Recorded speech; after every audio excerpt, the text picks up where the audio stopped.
Have a little drink and then we'll move on to the third part. This one was from a comment, a pretty innocuous comment, but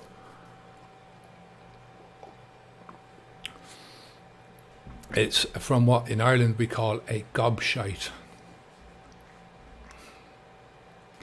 I'm not going to mention this guy's name or his channel name because I'm not going to give him the... I think he's a gobshite. But this guy said, cheers mate, I'm getting smashed tonight.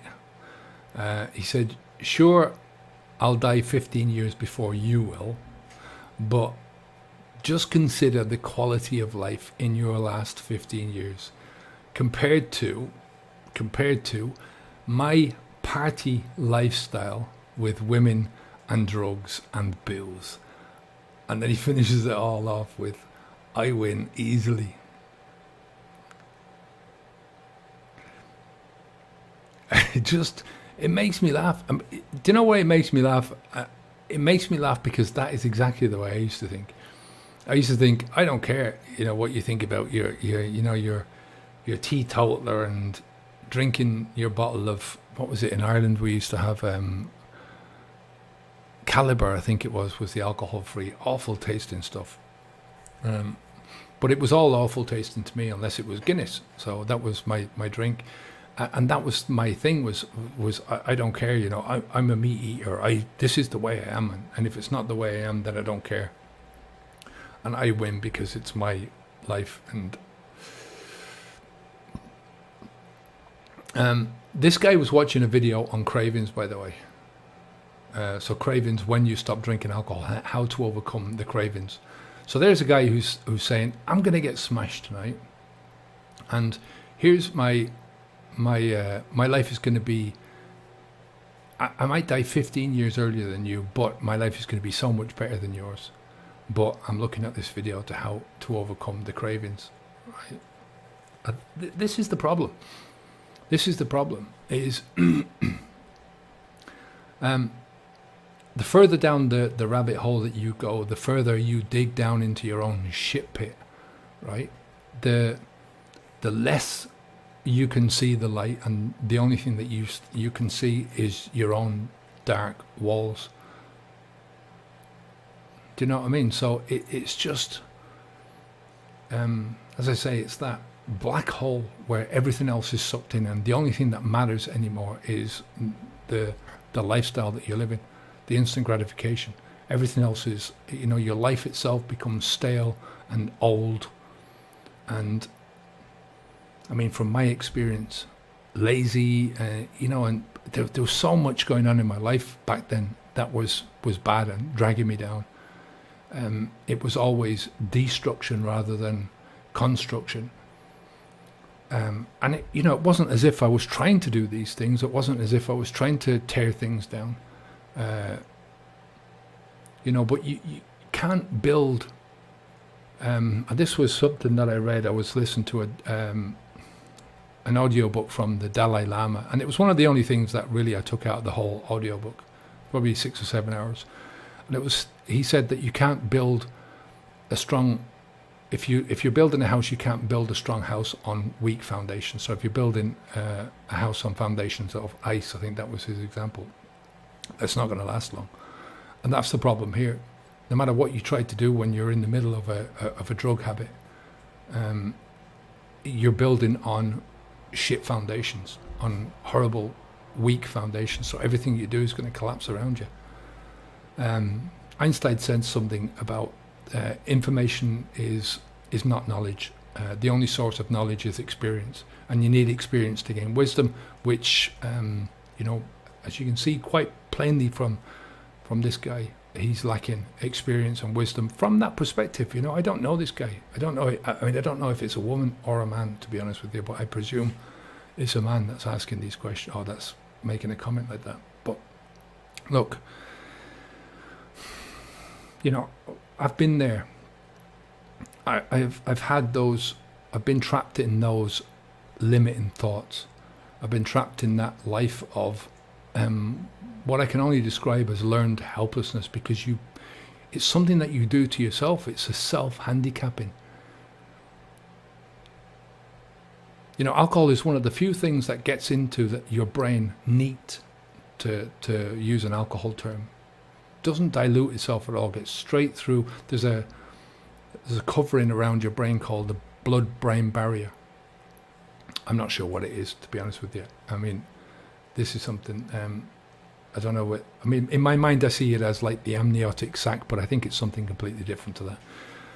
But anyway, it's a filter. It's a filtering system that stops a lot of crap from your body, from the outside world, from getting into your brain, where it can do a lot of damage.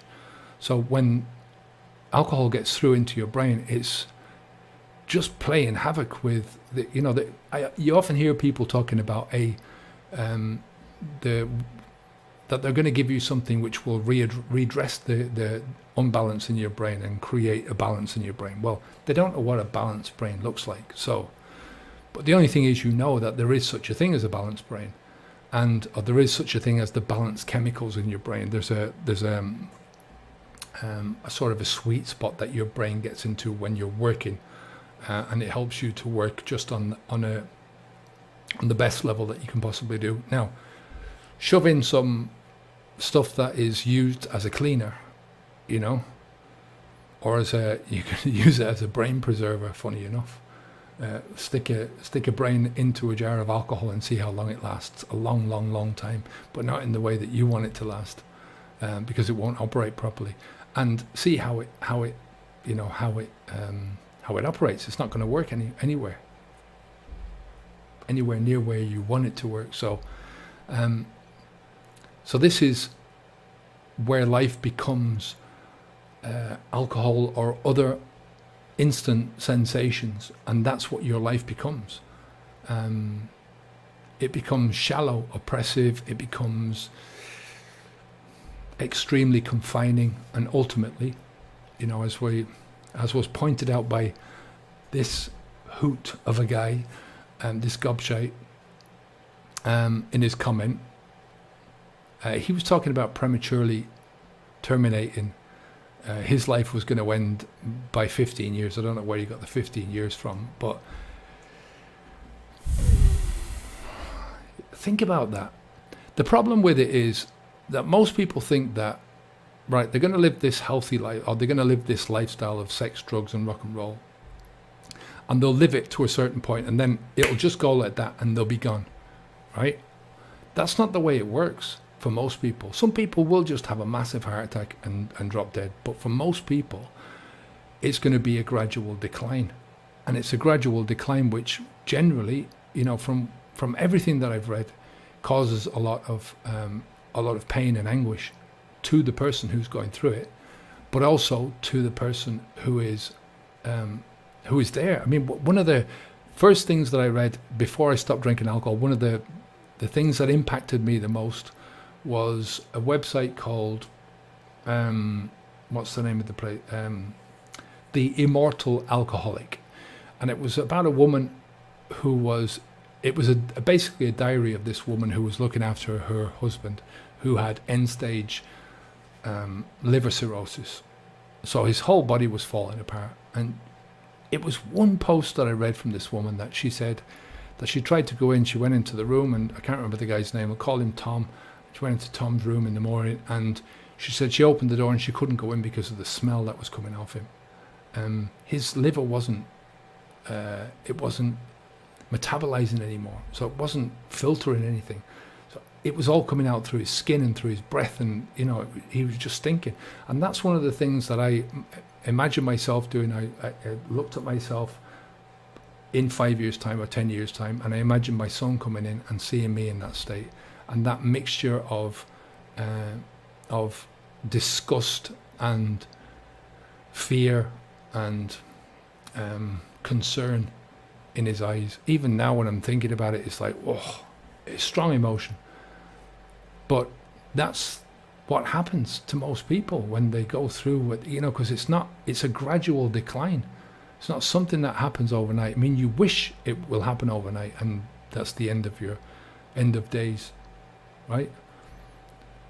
I want to get to the end of my life with a life well lived, with a lot of life experiencing life in as many ways as I possibly can. And I've already done all the drugs and stuff, and I wish I hadn't done it because it never gave me anything of any value. Like I said, the end of alcohol-soaked days are not pretty. Think of alcoholic cardiomyopathy, saggy heart. Think of Wernicke-Korsakoff syndrome, when you can't remember 5 minutes before what you did. You know, he began this statement off with, "Oh, I'm getting smashed." You know, how prophetic is that? That a guy is, I mean, that's the way I used to talk. I'm going to go get out of my head. But getting smashed, you know, literally, that's literally what he's doing to himself, smashing himself from the outside, from the inside out, and from the outside in as well, because, you know, who's going to put up with all that kind of stuff? So, and the worst part of all this is that it's self-inflicted.